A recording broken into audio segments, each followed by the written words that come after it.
at our disposal, we will take them. We can't predict. This has been changing so rapidly. We can't predict how many people are going to be placing demands on the shelter system and need a warm space to sleep. A month from now, 2 months from now, 3 months from now, when it's even colder than it is today, we have no way of predicting that because the numbers have been growing very rapidly. So we need to be ready for anything. So we're taking every step we can to make sure that there are as many options available to us as possible to provide shelter to people who are vulnerable. And so this is an emergency and it requires an emergency response. And so we can continue to find more supportive housing, more transitional housing, more affordable housing in the months and years ahead. But we're not going to build all of that in the next couple of weeks. So we need as many solutions as we can provide to address the urgent situation that's before us. And my second question will be for Monsieur Gantier, and I'm interested to know about the decision to close the Chief William Commanda Bridge for the winter. Can you just explain exactly why that decision was made? Just like what are the safety or maintenance concerns that led you to make that decision?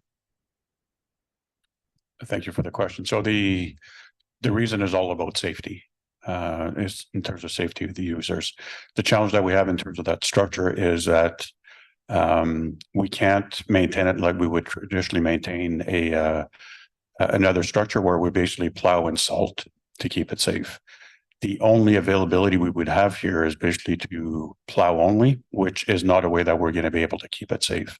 And the reason why we can't apply salt or even grit here is because of the type of structure. It's a metal structure. It's not a protected structure.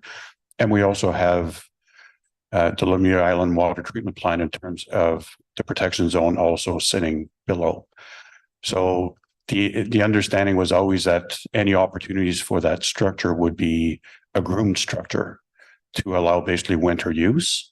And that basically, as a groomed structure, basically there would be a snowpack on it that would be maintained. And that's still being pursued by Mr. Cheney's group with some of the community groups. And that's why we keep saying that basically it's closed for now because we cannot keep it safe. But if we get to a situation where we're able to have a snowpack on it and that it's possible to be groomed and we have a groomer to do it, then at that point we reopen it up, but only at a time when it's safe to do so. Great. And could I just take that in French also? Oui, donc la raison pourquoi Well, the reason why the bridge will be closed is entirely for safety reasons. We don't have the ability currently to maintain the bridge as we would maintain any other infrastructure, where we would remove the snow and we would apply salt to melt the ice. At this stage, the only possibility we have is to really scrape the snow off. That would allow us to manage access. We can't apply salt because of the structure itself, which is a metal one. Where there's also the Laurier Island protected site.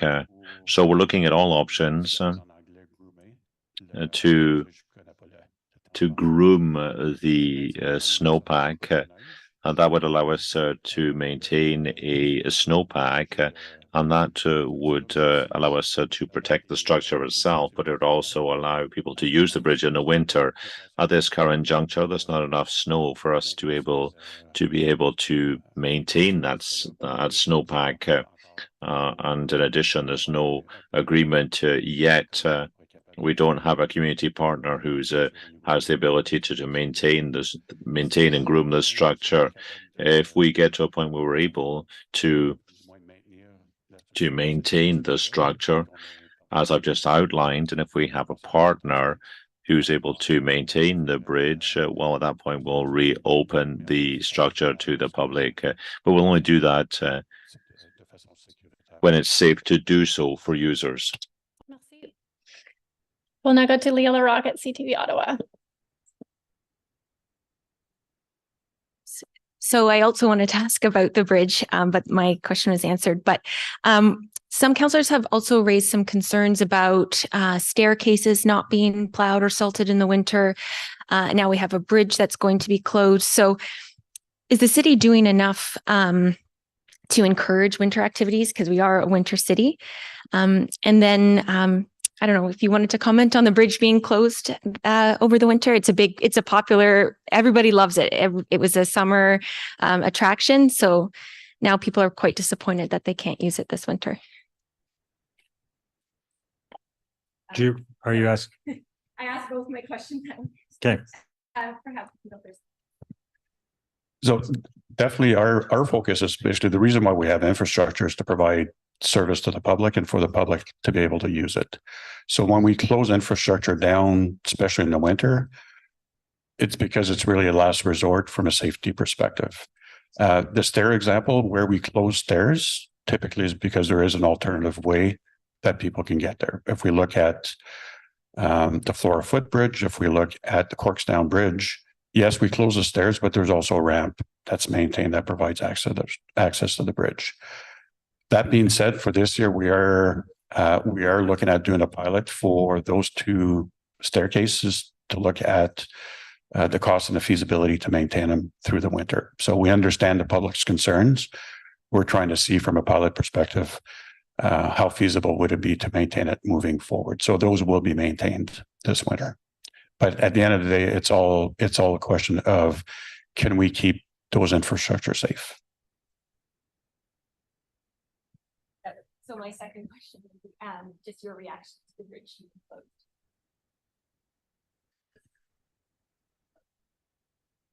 I use that bridge all the time. I've probably run across it 100 times in the last few months. Love it. It's a great bridge. But if it's not safe to have it open, we can't open it. And our first priority always has to be the safety of residents. And we don't want people going on the bridge and then suffering a catastrophic injury of some kind. So if there's a way forward where it can be groomed and there's enough snow on the bridge for it to be groomed, and there's not so much snow that it's dangerous, then of course we'll look at that. But we always have to put safety first. Thank you. On va maintenant à Julien Paquette à le droit. Julien Paquette at le droit. I think this one will be for Cyril. It's concerning the stage 2 LRT, the added funding. I was curious to know, what is currently in the plans for the 2024 budget is use of the reserve for transit, and I was curious to know how this increase in the costs will be funded. Is it through a different channel or? Yeah, the main funding source, as outlining in the report, will be from development charges. So we're doing some refinancing in the budget. So we're topping up with the requirement for contingency. Obviously, this project is eligible for development charges. So the main funding source for the increase is from the development charges. Okay. Pour vous, Monsieur le Maire, en lien And for avec you, Mr. Mayor, regarding the cost increase for a stage 2 or phase 2 of the light rail. In the beginning, it was supposed to be financed by the federal, the province, and the municipality, and we're far from this. Did you approach the province or the federal government to see how they could participate in this project so that it is even for additional funds, you mean, that we talked about and that we voted on? That's what you're talking about? Yes. Did you talk with the federal and the provincial governments to see if the total cost of phase 2 should be paid more equally? Wendy, are we speaking to the federal and provincial governments about the additional money that we added to the budget for phase 2? Are we? Thank you, Mayor. We've started conversations with other levels of government in terms of funding for stage 2. When you look at what the city's contribution is versus the other levels, it's not a third, and a third anymore. So we are seeking their assistance and having those conversations. Okay. Thank you. Okay. Merci, Julien. This concludes. Sorry, I know this is not as unusual, but I wonder if for Radcan, if you could answer the question that you answered from my colleague about the importance of getting the emergency shelter right now and why you can't foresee when there is a surge on the shelter system. Alors, c'est une situation d'urgence. Well, it's an emergency situation. We know that the resources, the system is overwhelmed right now. So we need other options for the future, for the immediate future. We don't know how many residents will become vulnerable and end up without a roof on their head in the coming months. So we must have all options available to find a solution and to make sure that all residents in Ottawa have a warm place to go to every night.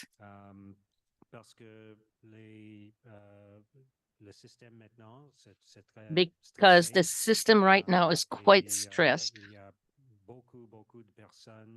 And there are many people that are newcomers to Ottawa.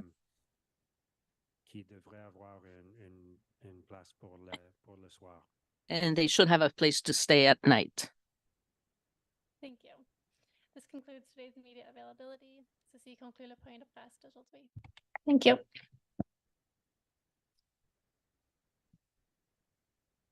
Sorry about that.